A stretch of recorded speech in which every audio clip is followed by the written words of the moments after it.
जय हिंद साथियों, आप सभी का स्वागत करता हूं ज्ञानपीठ जीके पॉइंट के इस यूट्यूब चैनल पर।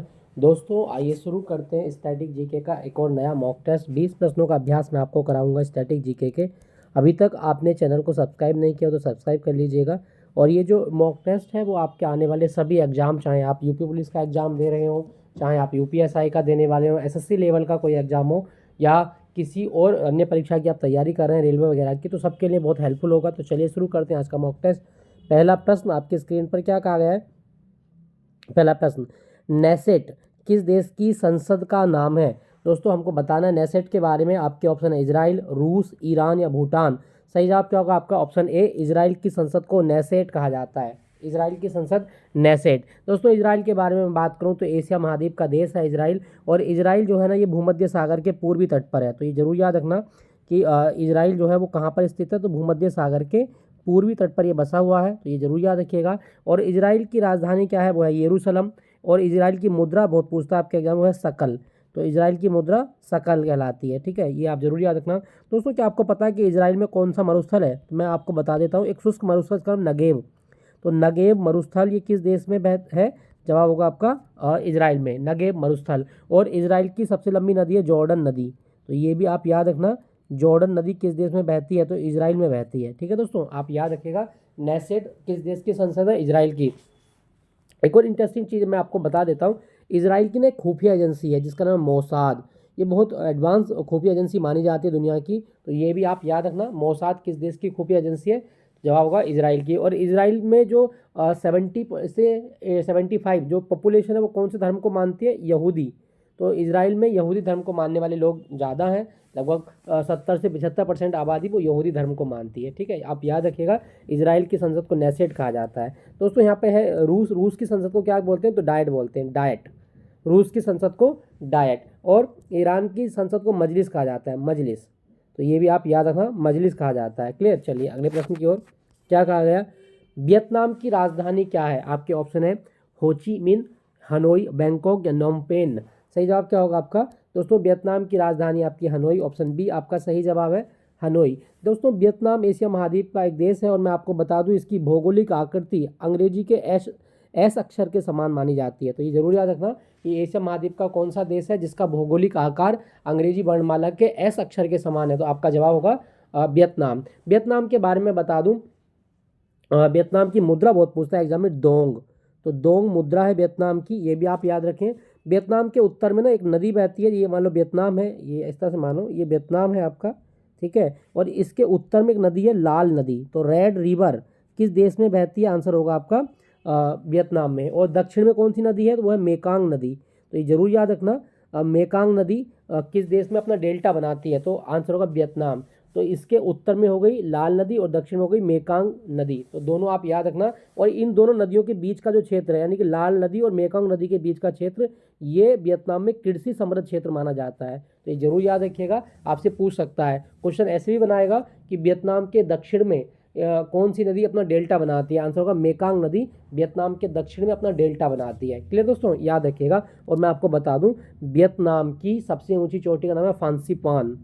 फांसीपान, तो ये जरूर याद रखना, फांसीपान ये वियतनाम की सबसे ऊंची चोटी का नाम है। क्लियर, याद रखिएगा। और इसका आंसर क्या होगा? वियतनाम की राजधानी हनोई। ऑप्शन बी आपका सही जवाब है। अगला प्रश्न, दक्षिण कोरिया की आधिकारिक मुद्रा कौन सी है? आपके ऑप्शन है युआन, येन, बॉन या रिंगिट। दोस्तों दक्षिण कोरिया, इसकी राजधानी तो है सियोल।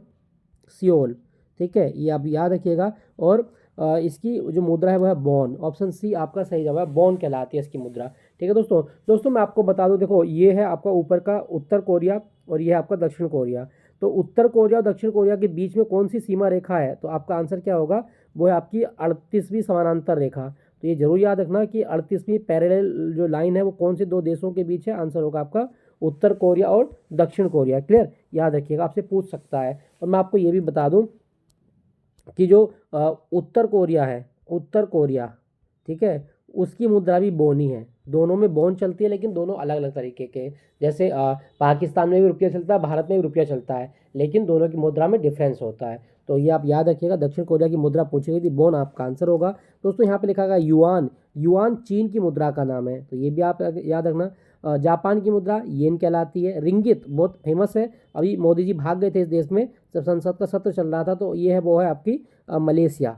मलेशिया की मुद्रा रिंगित कहलाती है। क्लियर, याद रखिएगा। अगला प्रश्न क्या कहता है, किस महाद्वीप को श्वेत महाद्वीप कहा जाता है? आप तो श्वेत महाद्वीप किसका नाम है? आपके ऑप्शन यूरोप, अंटार्कटिका, उत्तरी अमेरिका या ऑस्ट्रेलिया। सही जवाब क्या होगा आपका? ऑप्शन बी, अंटार्कटिका महाद्वीप को श्वेत महाद्वीप कहा जाता है। क्यों कहा जाता है? क्योंकि अंटार्कटिका में 98% जो भाग है वो बर्फ से ढका रहता है। ठीक है, इसलिए इसको बोलते हैं श्वेत महाद्वीप या गतिशील महाद्वीप या विज्ञान को समर्पित महाद्वीप।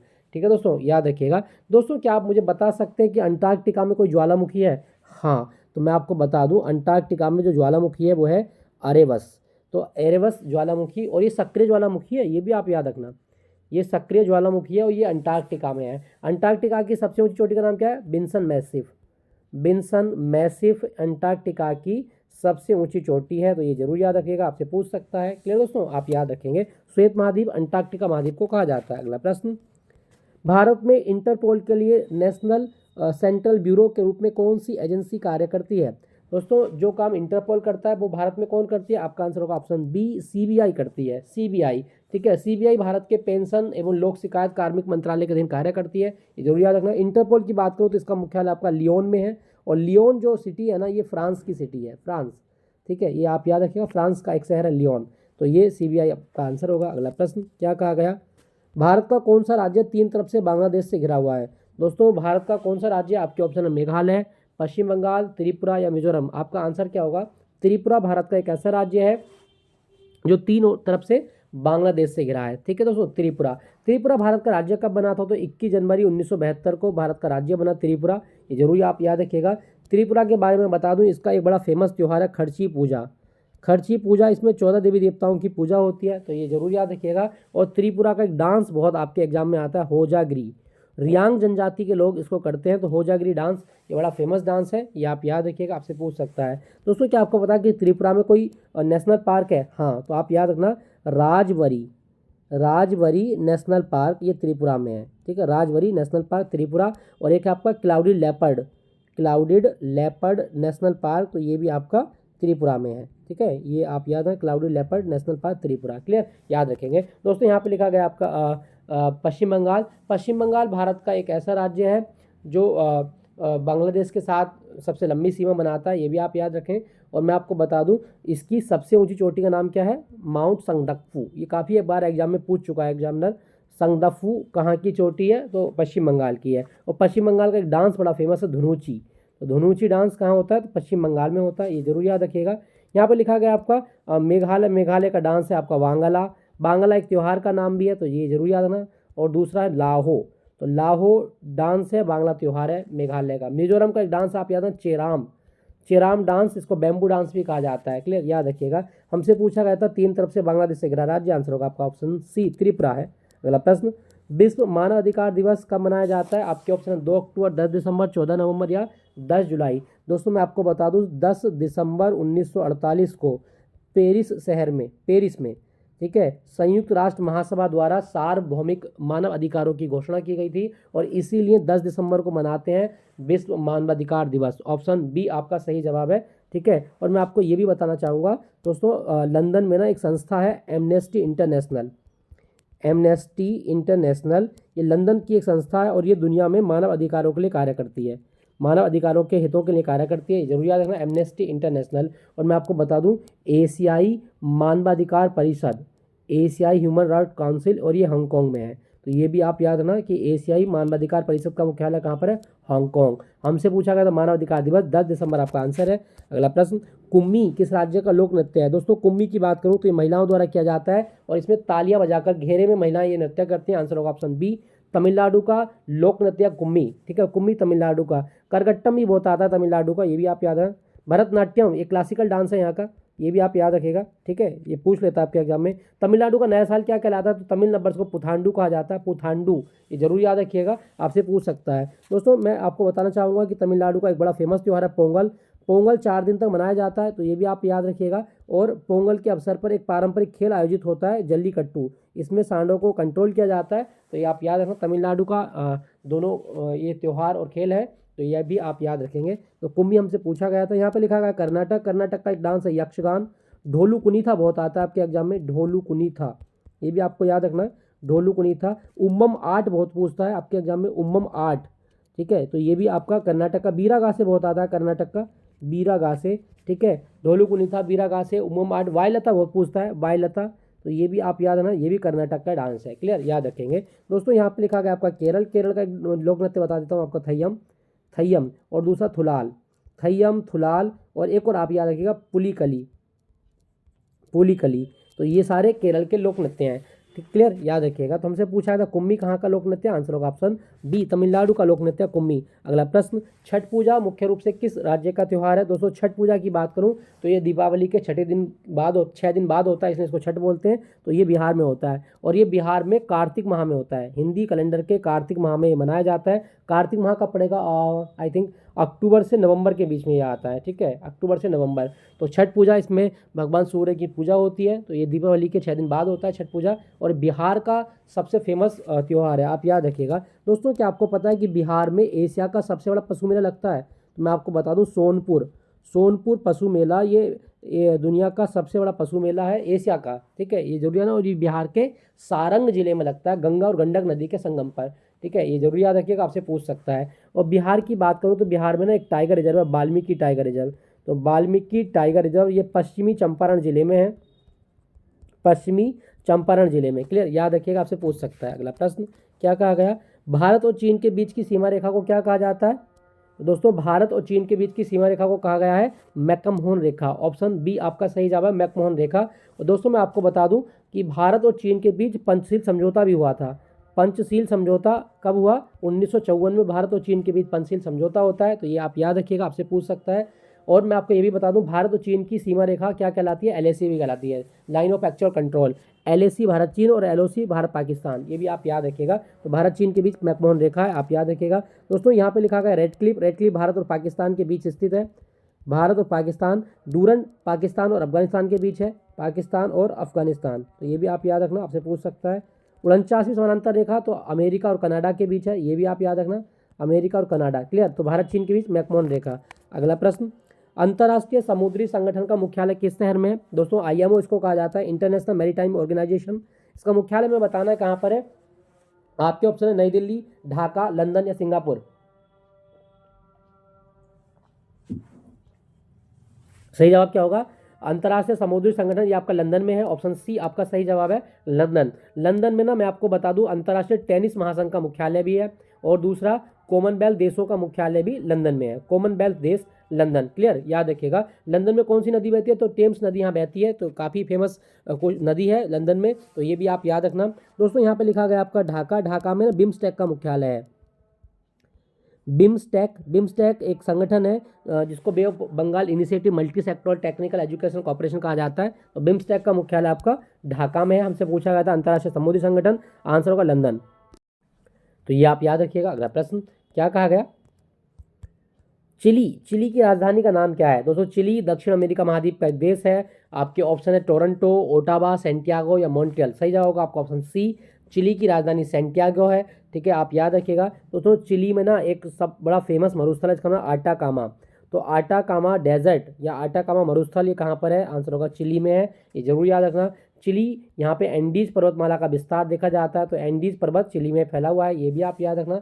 मुद्रा इसकी पूछेगा तो पीसो चलती है यहाँ पे, पीसो, और इसकी राजधानी सेंटियागो। अगला प्रश्न, क्या कहा गया, रूस की मुद्रा का नाम क्या है। रूस, रूस में क्या चलता है, आंसर होगा आपका ऑप्शन बी, रूबल चलता है, रूबल, क्लियर, याद रखिएगा, रूबल रूस की मुद्रा है। और रूस के बारे में बता दूं, इसकी राजधानी मॉस्को है, मॉस्को यूरोप महाद्वीप में स्थित है, ये जरूर याद रखिएगा, ठीक है। अगला प्रश्न, विंग्स ऑफ फायर पुस्तक के लेखक कौन है। दोस्तों विंग्स ऑफ फायर पुस्तक के लेखक जो है वो है परम श्रद्धेय डॉक्टर APJ अब्दुल कलाम, भारत के मिसाइल मैन इनको कहा जाता है। विंग्स ऑफ फायर इनकी आत्मकथा का शीर्षक है, ठीक है दोस्तों। खुशवंत सिंह की बात करूं तो इनकी किताब है a train to Pakistan, a train to Pakistan इनकी किताब है, तो ये जरूर याद रखना, आपसे पूछ सकता है, क्लियर, याद रखिएगा। दोस्तों यहाँ पे लिखा गया अरुंधति रॉय, अरुंधति रॉय जो है इसकी एक किताब है the God of small thing, the God of small thing, small thing, तो ये जरूर याद रखना, ये अरुंधति रॉय की। हमसे पूछा था विंग्स ऑफ फायर डॉक्टर कलाम साहब की आत्मकथा है। अगला प्रश्न, यूरोप की सबसे ऊंची चोटी जो काकेसस पर्वत श्रृंखला में स्थित है, क्या क्या नाम है। दोस्तों यूरोप की सबसे ऊंची चोटी ये रूस में है, काकेकस पर्वतमाला, और ये इसका नाम है mount Elbrus, mount Elbrus Europe की सबसे ऊंची चोटी है जो रसिया में स्थित है। क्लियर, याद रखिएगा। और मैं आपको बता दूं रसिया की या यूरोप की सबसे लंबी नदी का नाम क्या है? बोल्गा। तो बोल्गा नदी ये यूरोप की सबसे लंबी नदी मानी जाती है। क्लियर, याद रखिएगा। अगला प्रश्न क्या कहा गया? भारतीय संविधान की कौन सी अनुसूची अनुसूचित क्षेत्रों और जनजातियों के प्रशासन से संबंधित है? दोस्तों कौन सी अनुसूची है? तो भारत में जो शेड्यूल एरिया हैं उनमें जो एडमिनिस्ट्रेशन होती है वो कौन से अनुसूची के तहत होती है? आंसर होगा आपका ऑप्शन ए, 5वीं अनुसूची में अनुसूचित क्षेत्रों और जनजातियों के प्रशासन से संबंधित प्रावधान दिए गए हैं।